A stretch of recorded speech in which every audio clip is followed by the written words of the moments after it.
Po vazhdojmë me takimin e radhës me hadithin e Abu Hurairës radhiyallahu anhu, i cili thotë se pejgamberi sallallahu alaihi wasallam ka thënë: 7 persona apo 7 lloje të personave Allahu do t'i strehoj nesër në ditën e gjykimit në hijen e arshit të tij, ku nuk ka hije tjetër pos kësaj hije.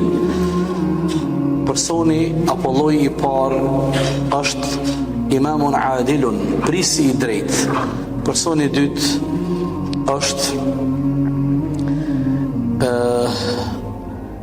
ai djalosh i ri i cili është rrit duke i bo Allahut e ibadet, është formu në atë formë duke i bo Allahut e ibadet. Personi i tretë është ai person, ai njeri që zemra e tij është e lidhur fort me xhamin.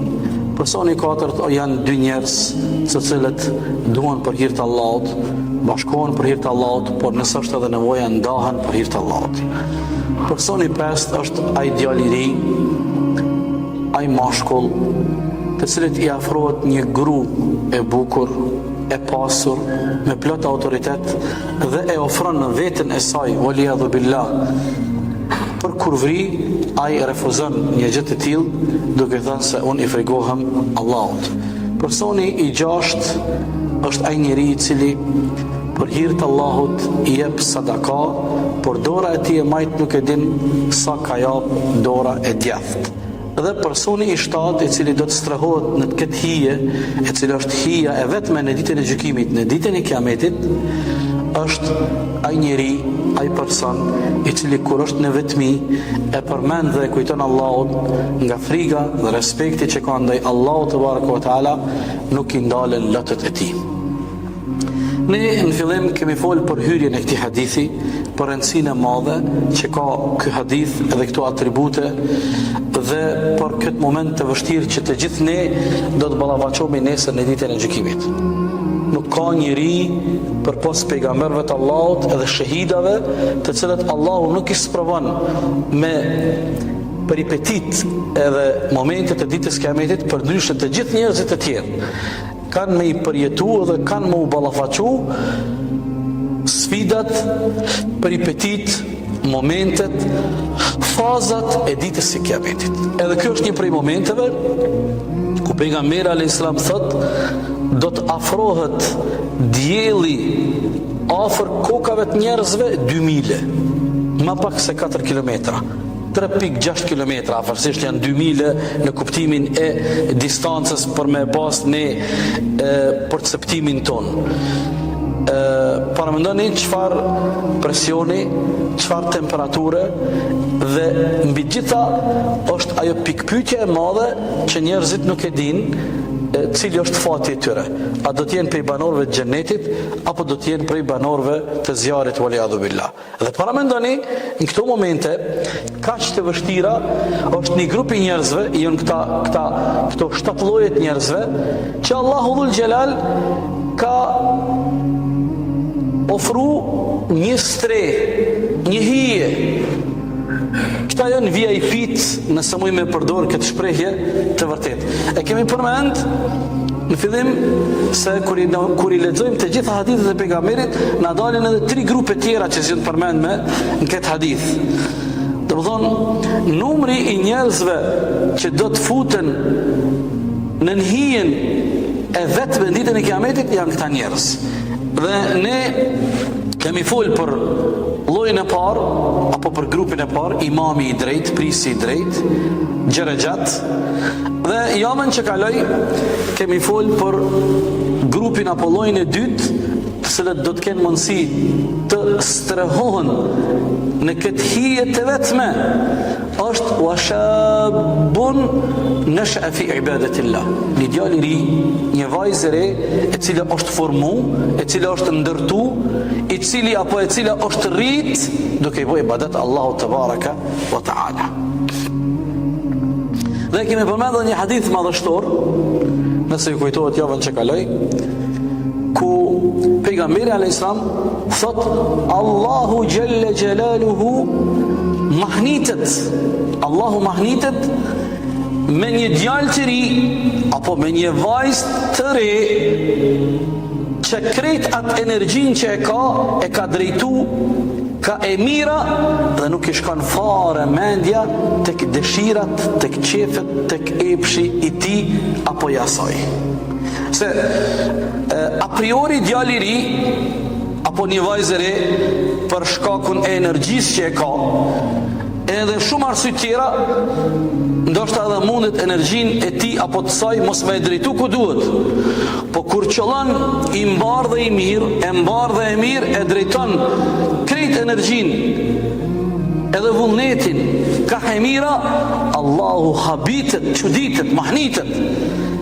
Si robi apo robi i ti i ri apo e re e ka arrit veten me pas në kontroll.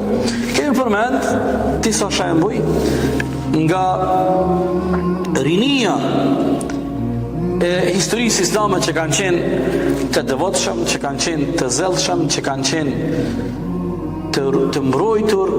Do të vazhdojmë edhe sonte në këtë takim të përmendim shembuj nga kjo rini e devotshme në historinë tonë islame. Sigurisht kjo është një temë e gjuhë, po ne vetëm po i përmendim disa prej emrave të shokëve të pejgamberit alayhis salam dhe prej rinisë së devotshme nga historia islame që të jenë për ne modele, të kemi frymëzim edhe të nxitemi edhe të japim vetes gajret. E kemi përmend këtë fillim javën që kaloi, nëse nuk e keni haru, vetë pejgamberi alayhis salam kur i ka zbrit Kurani ka qenë i ri relativisht, në moshën 40 vjeçare. Të gjithë shokët e tij kanë qenë matrisaj. Ebu Bekri, pastaj Omeri, Othmani, Aliu fëmijë krejt ka qenë. Abdullah ibn Mas'udi dhe gjithë të tjerët kanë qenë rinia. Kanë qenë rinia ata të cilët e kanë marë mbi supet e tyre me përhap edhe me përcjell fjalën e Allahut, thirrjen dhe davetin e pejgamberit alayhis salam, mësimet e tij. Dhe në çdo ngjarje historike, pothuajse të gjithë popujt, edhe tek populli jon, rinia, të rit janë ata që e bëjnë dallimin, të rit janë ata që e kanë marrë përsipër çdo ndryshim, edhe kanë bërë dallimin dhe kanë jap kontributin e tyre. Në mesin e këtyre trive shumë të devotshëm që janë rritë dhe janë formuar në ibadet në rrugën e Allahut, është edhe Usamja i biri i Zeidit. Edhe Zeidi u kon i dashur i pejgamberit alayhis salam, por edhe Usamja si djali i tij ka qenë i dashur i pejgamberit alayhis salatu wassalam. Ju dini Zeidin Allahu ka përmend në Kur'an me emën prej sahabëve të pakt që Allahu e ka përmend me emën në surën Ahzab. Kemi konë në udhimin ton në surën Ahzab. Zeidin e kanë konsideruar një kohë njerëzit si të birin e pejgamberit alayhis salam, për shkak se pejgamberi ka marrë me adaptu. Pastaj kanë ardhur ajetet dhe i dini ato dispozitat fetare. E Usamja është djali i Zeidit. Usamja ka qenë shumë i dashur tek pejgamberi alayhis salam.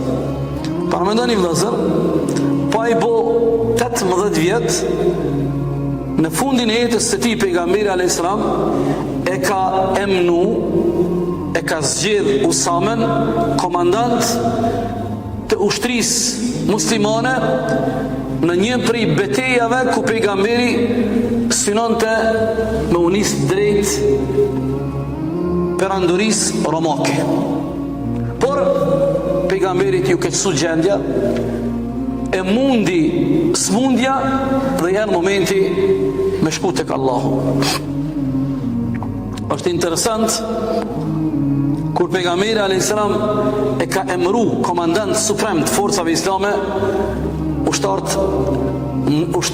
nën udhëheqjen e Usamës, kush kanë qenë? Ebu Bekri, Omeri, Othmani, Khalidi, krejt ata burra të mëdhej që kanë tregu për 23 vite heroizma. Usamja ka le masi ka zbrit Kurani. Usamja nuk i ka përjetu ato ditë të vështira të Mekës. Nuk ka marrë pjesë as në Bedr, as në Uhud. Dhe kur zgjedh khalife Ebu Bekri radiallahu anhu, Ebu Bekri me njëherë një prej projekteve të para ka thonë du me qu në vend projektin e pejgamberit alayhis salam. ushtrin që pejgamberi ka përgatit me nis në drejtim të perandorisë romake, unë do ta nisi. Edhe nuk do të bëj asnjë ndryshim. Prap do të jetë komandant Usamja. As 18 vjet jo. Ka nis disa zëra, disa pak nasi, ty i thonë Abu Bekrit, po a nuk o ky djali i ri? A i mungon përvoja? Qyre sa bura të mëdhaj ke në mesin e shokëve tu, që ata kanë përvoj, kanë të regu trimëri, e tjere. Abu Bekri ka thonë, vallahi, unë nuk e ndryshoj për zgjedhjen e pejgamberit alayhis salam. Edhe ashtu ka dal, edhe ashtu ka ndodh, edhe ka dal gjithsesi kjo ekspedit e tij shumë e suksesshme. Një djalë tjetër i ri, shumë i devotshëm, i cili është rrit, është zhvillu në rrugën e Allahut, në adhurim të Allahut, në ibadet, është Mus'ab ibn Umairi, radiyallahu anhu. Është interesant, Mus'abi, kur ka pranuar fenë islame, Mus'abi ka rrjedhur për një familjes të pasur. Aq ka qenë e pasur familje e Mus'abit, sa që gardaroba i ka ardhur special për Jemenit. Edhe ka përdor parfima shumë të veçantë, sa që tregohet në historinë islame kur ka ecë një rrugë Mus'abi, njerëzit e kanë ditë se asaj rruge ka kalu Mus'abi prej parfimave të tij të veçantë. Kur ka pranuar fenë islame Mus'abi, familja jo në hidhru, edhe në mundu me josh, me pasuri, me i thonë këtheu mrapa. Edhe pastaj edhe kanë kërcnu këna me t'i ndalë beneficionet, Mus'abi ka thonë s'kthejna prapa. Ka shku në shpërngullin e partë muslimanve në Abisini. Para se mu shpërngull musliman për Mekës Medine, pejgamberi sallallahu alaihi wasallam e ka zgjedh Mus'abin dhe ka hap një detyrë të madhe, është ambasadori i parë i Islamit, po shprehna me këto fjalë, e ka dërguar në Medinë me mësu fenë dhe Kur'anin muslimanëve. Mus'abi është i pari që pejgamberi alayhi salatu wasallam e ka zgjedh dhe ka dërguar hala pa ndodh hijreti. Nga se vetëm ishte një numër i konsiderueshëm i banorëve të Medinës që vinin e vizitonin pejgamberin dhe ishin bërë musliman dhe i thanë, ja Rasulullah, kena nevojë për një hoxh, kena nevojë dikush më na mësu Kur'anin, kena nevojë dikush më na mësu fen, kena nevojë dikush më kon imam i jon. A dini vëllezër mi dashur, kur ka mbet në betejë Mus'abi ja ka dorëzuar shpirtin Allahut, kur i kanë kontrollu kush ka mbet shahid në betejë, i kanë treguar pejgamberit e sam që në mesin e shahidave ka mbet edhe Mus'abi. Por i kanë thonë pejgamberit e kanë një problem. Cili problemi? Thot Mus'abi i ka teshat e çkyme ty luftu. I ka thonë, ja Rasulullah, ju e dini shahidin nuk bën me la, edhe shahidi nuk pështidhet në qefin, po ai i cilin në rrugt të Allahut ja fal shpirtin Allahut, atëherë ai varoset pa u la trupi edhe nuk pështidhet në qefin. I ka thonë, ja Rasulullah, ju kanë çky, ju kanë gris rrobat ty luftu. E kanë një problem.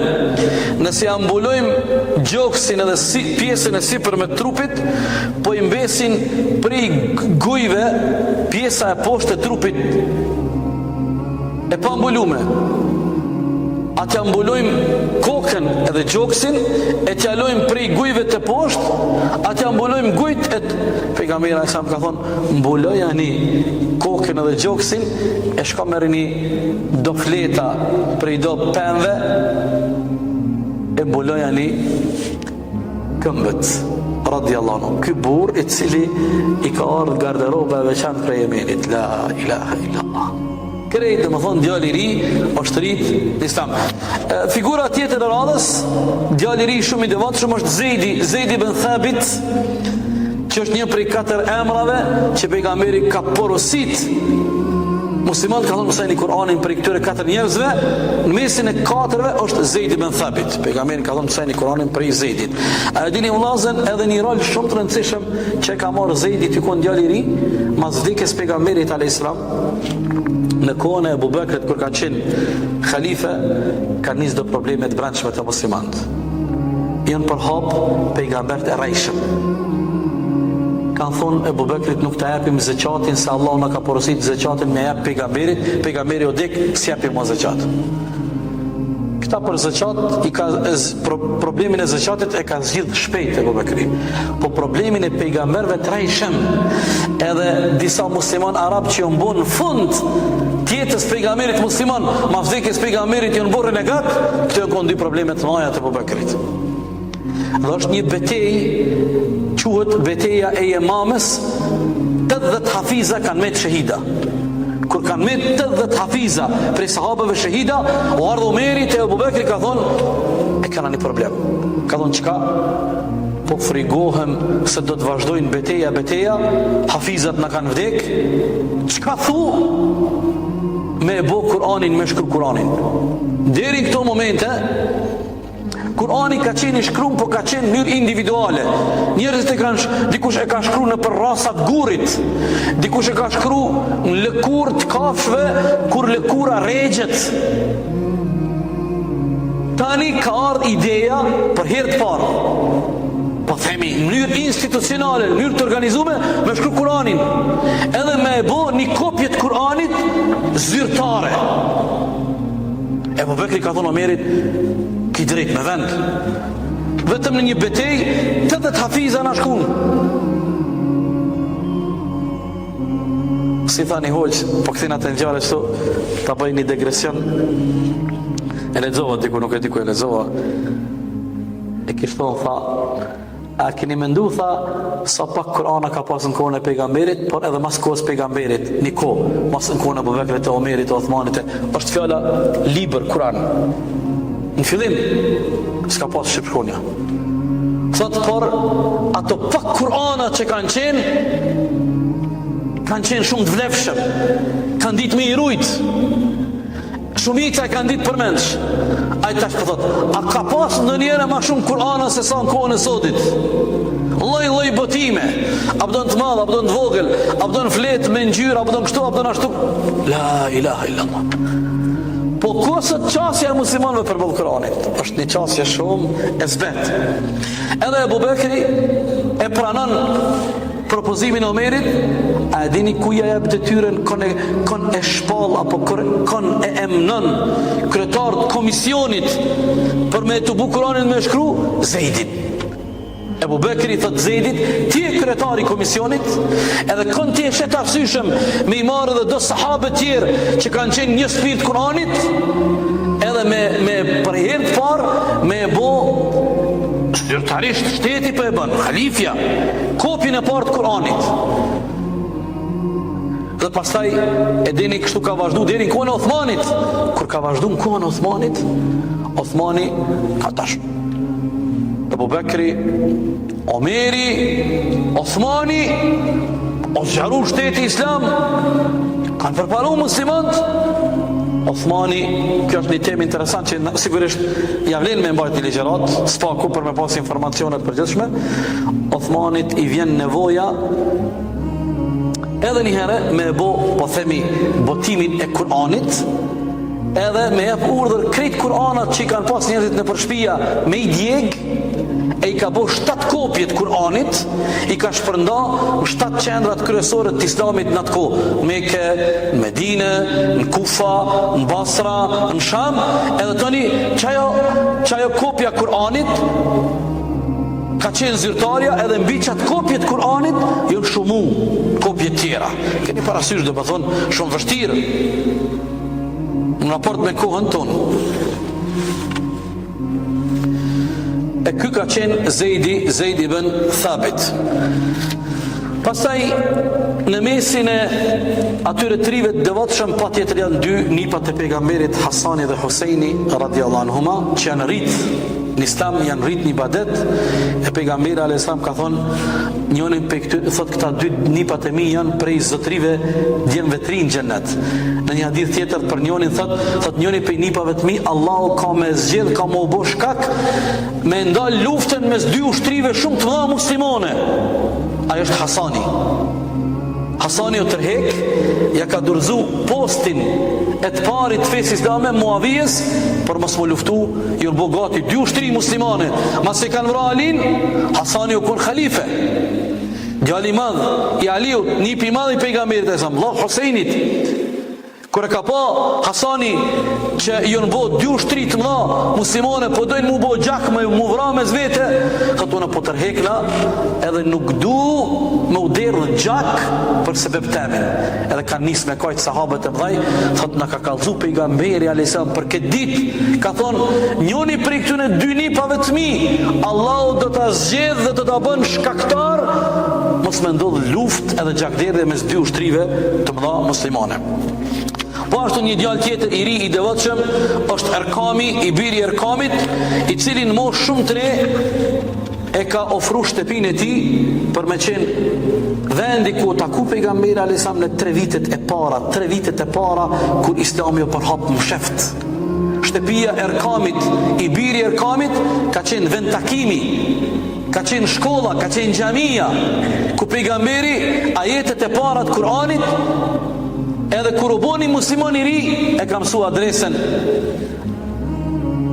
Omeri Koronis ka thonë, e di ku mbledhen ata, du me shku me hi mrenda aty në shtëpi edhe me vra Muhammedin a.s. E rrugës e dini që ka ndodhë, ka thonë një zotni, ka thonë ka e një, thot, po shkoj mi qëru e sapet me Muhammedin, thot kadal, po shkote Muhammedi a.s. po shkon në shpiton të njëre, se në shpiton të tu kanë bo njërzit musliman. Po qka? Thot motra dhe dhondrit ju bo musliman. Edhe ndrën rrugën. E dhondri u konë t'ju lexu disa ajete prej surës Taha, t'ja lexu grus, i kishin ardhur ajetet e reja më sheft. Omeri radiallahu anhu ka hinë shpit motrës, as ka turkita, as ai zoti shpis, bum shken dera se ti kanë zonë t'ju lexu Kur'an, ta ka për dhondri ta ka re motrën. Ata kanë shef shpejt atë fletën e ajeteve të Kur'anit. Çka ke ty bo? Amani. I del dhondri përpara i thot, nuk mundesh me lexu Kur'anin ti, se ti je i papastërt.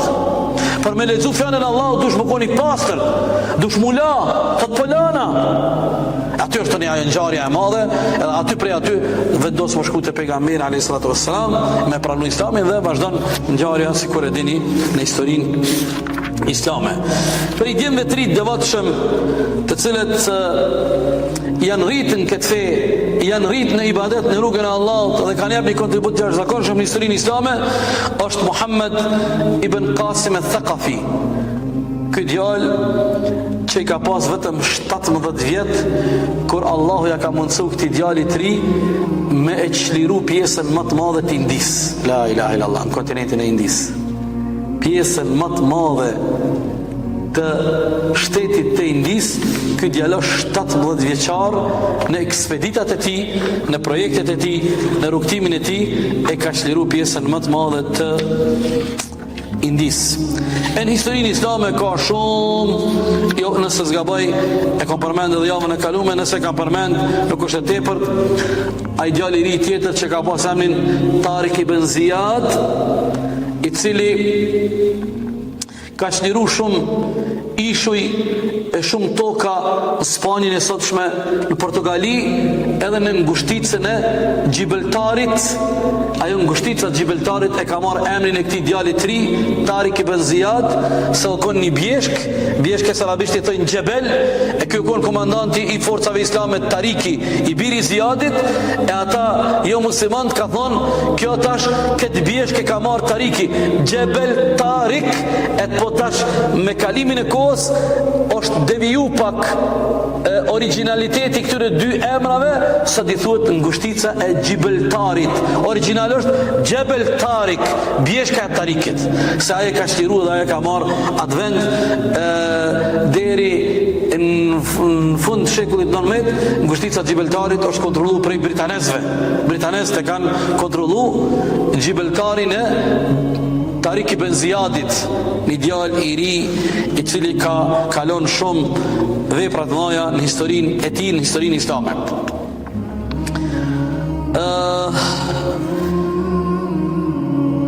Ka shumë prej protagonistave, du më undal te dy emra dhe po e përmbyllim. Imam Bukhariu ka qenë djalë i ri i cili paramendoni ka mësuar disa libra të haditheve, sa atërë s'ka pas libra koleksione, se Bukharia është i pari që ka bo, po janë konë njerëzit me emër pej ulemave që kanë pas numër të haditheve, njoni ka pas 100, njoni 150, njoni 30, vetëm 10 vjeçar ka arrit me mësu një numër të madh të haditheve përmendsh. Për shembull, thotë kur kam qenë moshën 16 vjeçare, i ku mësu hadithet që i ka përmbledh Abdullah ibn Mubareki, Imam Warkiu, e kështu me radhë. Thotë kur i kam bërë 17 vjet kështu me radhë, derisa Allahu e ka bë Imam Buhariun emër i cili krejt bota ka respekt edhe njeh emrin e tina për shkak të punës të madhe, për shkak të biografisë e tij, i cili o rrit, o zhvillu, o ndërtu gjatë krejt moshës së tij rinore në ibadet ndaj Allahut, në rrugë të Allahut dhe në shërbim të kësaj feje.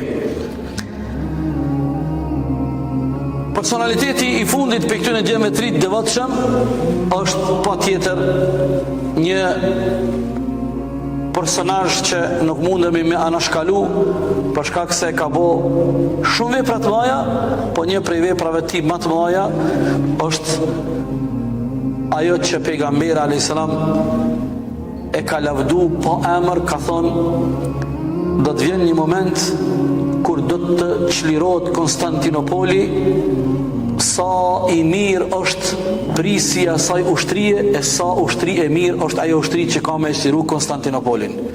Afërsisht 800 vite mas e ka thonë pejgamberi alayhis salam, ka ardhur Sultan Muhammed Fatihu, turqit Muhammedit e kanë bo, i thënë Mehmet, ai emnin Muhammed, po turqit thënë edhe Muhammed, po Mehmet. Sultan Mehmet Fatihu, i cili e ka shtiru Konstantinopolin dhe e ka qu në vend profetësinë e pejgamberit alayhis salatu wasalam. Është interesant, Sultan Mehmeti, po e përdori këtë formë të emrit, për shkak se kështu njihet edhe tek ne, edhe në histori, ka qenë 10 vjeçar kur baba vet e ka emnu me qenë përgjegjës një vend në Turqi e ka emnin Amasya. Ka qenë përgjegjës kryetar i atij vendi. Pastaj kështu ka marrë detyra të mëdha dhe paramendoni vetëm moshën 14 vjeçare, 14 vjet i ka pas, paramendoni është shumë problem tash. Këto moshën veç si numra na duhet me e ndëgjue me lexuese, nuk bën me krahasu sot me një djalë 14 vjeç.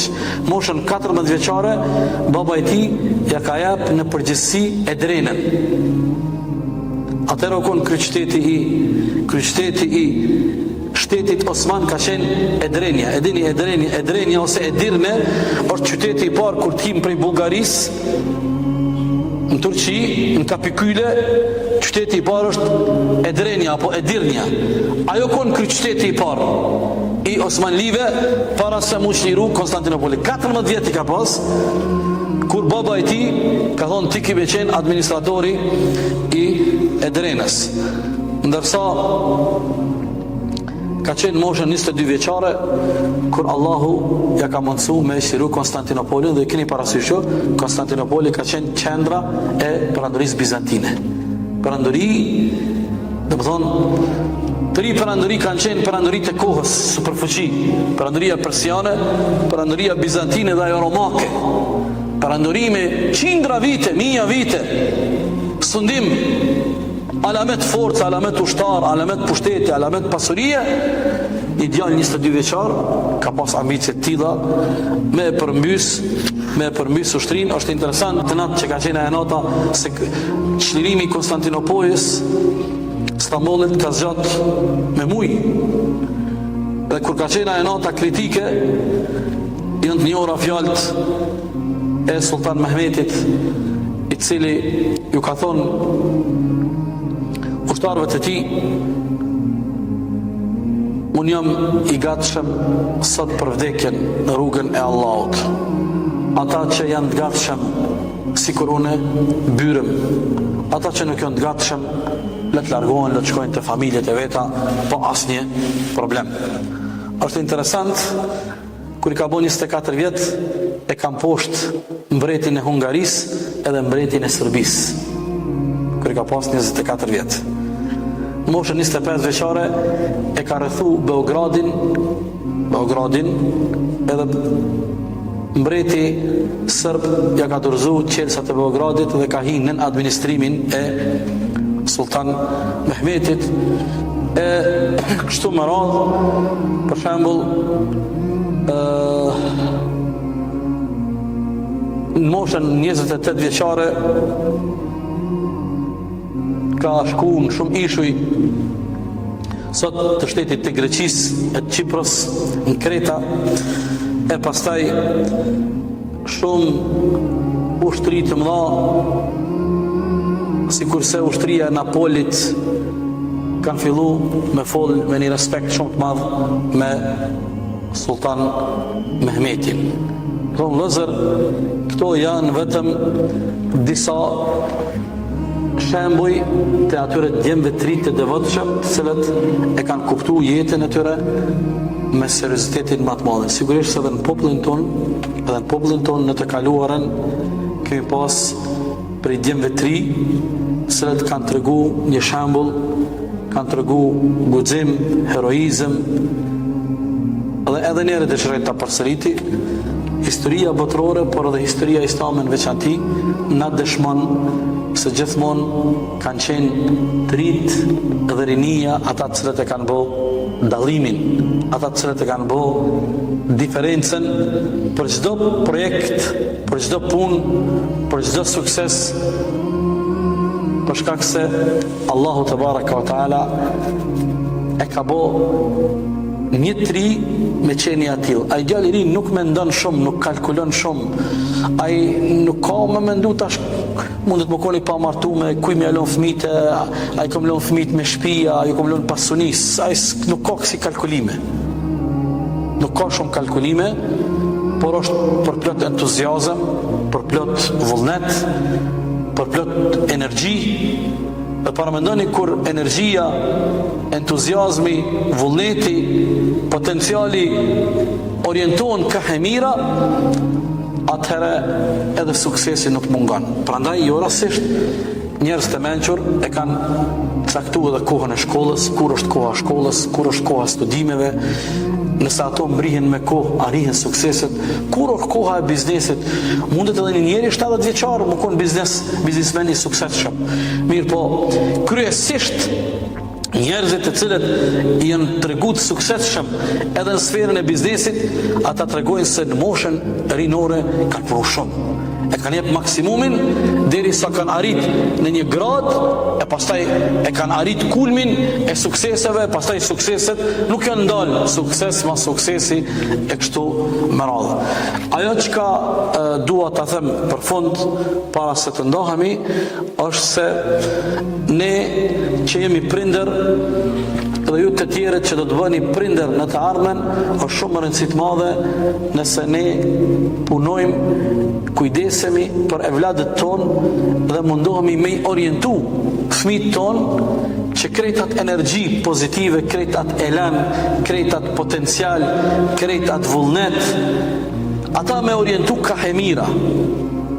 Me orientu ka hemira se rinia shkon që ne falem akshomin, shkoj kjo ditë, kjo nuk kthehet mo. Dhe kalon edhe faza rinis kur njerit i ikin 25 vjet, 30 vjet veç kur e sheh veten, thot sot i bona 30 vjet. Nëse llogarit prej moshës, s'po guxoj me thonë prej moshës 15 vjeçare, se o pak problem tash në kohën tonë me i kërku dikuj prej moshës 15 vjeçare. Po hajde po thonë prej moshës 18 vjeçare. Edhe 18 unë e kom një mendim herët, edhe aty në 18 vjet dhe me lyp përgjithësi. Po nëse llogarit prej moshës 20 vjeçare, 10 vite, ku të shkull 10 vite? Ku i harxove 10 vite? Cili është suksesi jot për 10 vite? Çka ke bo? Cilat janë të arriturat e tua në shkollë? Cilat janë të arriturat e tua në punë, në biznes, në pasuni, në këtë. Prandaj është shumë më rëndësi me i orientu dhe me eduku fëmijët tonë, me i kanalizu drejt punëve të hajrit. Allahu na dhash sukses, Allahu din më së miri, wallahu ta'ala ala wa sallallahu ala Muhammedin wa ala alihi wa sahbihi ajma'in.